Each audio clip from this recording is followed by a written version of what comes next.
സെക്രട്ടേറിയറ്റിന് മുന്നിൽ വേറിട്ട പ്രതിഷേധവുമായി CPO റാങ്ക് ലിസ്റ്റിൽ ഉൾപ്പെട്ട വനിതാ ഉദ്യോഗാർത്ഥികൾ കഴിഞ്ഞ ദിവസം അവരുടെ പ്രതിഷേധം ഉണ്ടായിരുന്നു. നിയമനം വൈകുന്നതിന്റെ പേരിൽ കല്ലുപ്പിൽ മുട്ടുകുത്തിയെന്നാണ് പ്രതിഷേധം. 5 ദിവസമായി നിരാഹാരമിരിക്കുന്ന ഒരു ഉദ്യോഗാർത്ഥി കുഴഞ്ഞു വീണിട്ടുണ്ട്.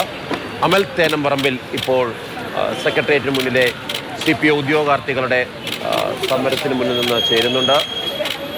അമൽ, ഇന്നലെ ശയന പ്രദക്ഷിണമായിരുന്നു. അത് നടക്കുമ്പോൾ തന്നെ 4 പേർ കുഴിഞ്ഞു വീഴുകയും അവരെ ആശുപത്രിയിലേക്ക് മാറ്റുകയും ചെയ്യുന്നു. 5-ാം ദിവസത്തിലേക്ക് കടക്കുകയാണ് അവരുടെ നിരാഹാര സമരം. ഇപ്പോൾ കല്ലുപ്പിൽ മുട്ടുകുത്തി നിന്നുകൊണ്ടുള്ള സമരം കുറച്ച് കഠിനമായ സമരമാണ്. ആ സമരം നടത്തിയതിന് ശേഷമുള്ള അവരുടെ അവസ്ഥ എങ്ങനെയാണ്? ഉദ്യോഗാർത്ഥികളുടെ ആരോഗ്യനില ഇപ്പോൾ എങ്ങനെയുണ്ട്? ഏകദേശം 1.5 മണിക്കൂർ സമയത്തോളം ഉപ്പുകല്ലിൽ മുട്ടുകുത്തി നിന്ന ശേഷം ഇപ്പോൾ അവർ ആ സമരം അവസാനിപ്പിച്ചിട്ടുണ്ട്. കാലുകളിൽ ചോര പൊടിയുന്നത് കാണാം.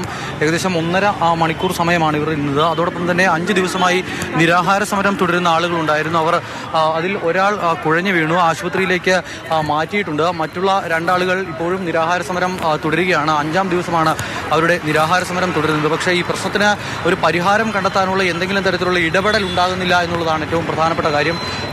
ഈ ആദ്യ ദിവസങ്ങളിലൊക്കെ ഇവർ സമരം നടത്തിയപ്പോൾ ഇവർ പല ആളുകളുമായി മറ്റൊക്കെ ബന്ധപ്പെട്ടിരുന്നു. പക്ഷേ അവരാരും ഇവരോട് സംസാരിക്കാൻ തയ്യാറായില്ല, ഒരു ചർച്ചയ്ക്ക് തയ്യാറായിട്ടില്ല.